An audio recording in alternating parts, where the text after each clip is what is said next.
Wilson Morales, Black Film and TV. Hey, Joseph, how's it going? Well, thanks. How you doing? Good. So, talk to me about obviously wearing as many hats that you have for this series: producer, writer, director, starring in it. That's a lot of hats to do for one series and a lot of episodes as opposed to just one movie. It's true. Well, look, I love acting, and I've been an actor ever since I was a kid. Thing is, when you're an actor, you're on a team, and you're helping.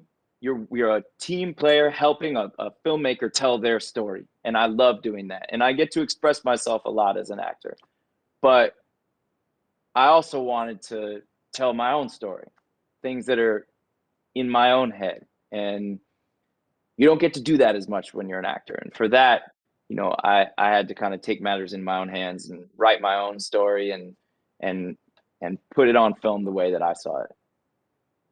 I always talk to a lot of people, friends who would say, "Oh, I got to get back to writing." And so, for you, how long did it take to write not only your character but the episodes, and then obviously pitch it to the right people to get it off the ground? Well, I was just looking back at my first notes when I first wrote down the idea for this show. It was back in 2015. I'm always writing down little ideas, and I didn't work on Mr. Corman the whole way since 2015 to now. There were a few years where it was just sitting there, on a hard drive. But then a few years ago, I picked it back up and started writing it. And also, by the way, once I had written the first two scripts and Apple had decided to make the show, we hired more writers, and I collaborated with four really wonderful writers that made the scripts much, much better than they would have been if it was just me writing alone. I'm a big fan of collaboration, and Mr. Corman, even though I did wear a lot of hats, like you say, there are so many wonderful artists that I got to collaborate with that made the show what it is. There was a bump in the road, obviously, through COVID, and we're still going through it. And you uprooted it. You could have just paused it and said, "Okay, let's wait it up." But you decided to take it to New Zealand, to complete it. How important was the commitment of just not only you but the rest of the team to get this through? Yeah, we were 3 weeks into shooting when COVID arrived and we had to shut down. And some of the bigger shows were able to wait it out.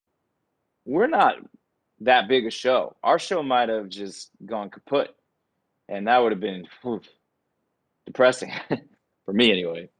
And I'm lucky. I've worked with some producers who had the really smart idea to go to New Zealand.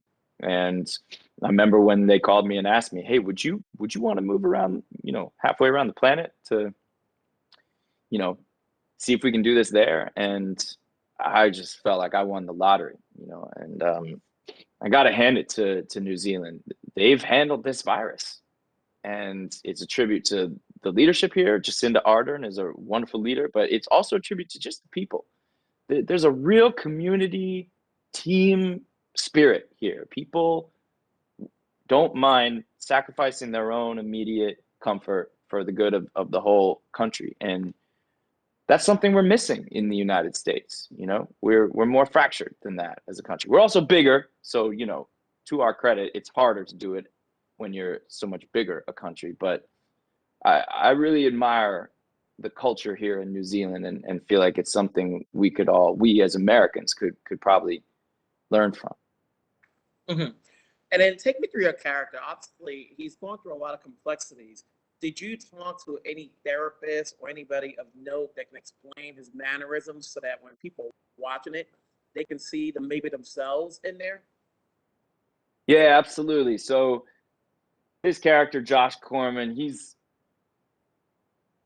got a lot to be grateful for. He really does. And he does his best to be grateful and to be happy, but face it, not everyone can be happy all the time. And that can be sad sometimes. It can be funny sometimes.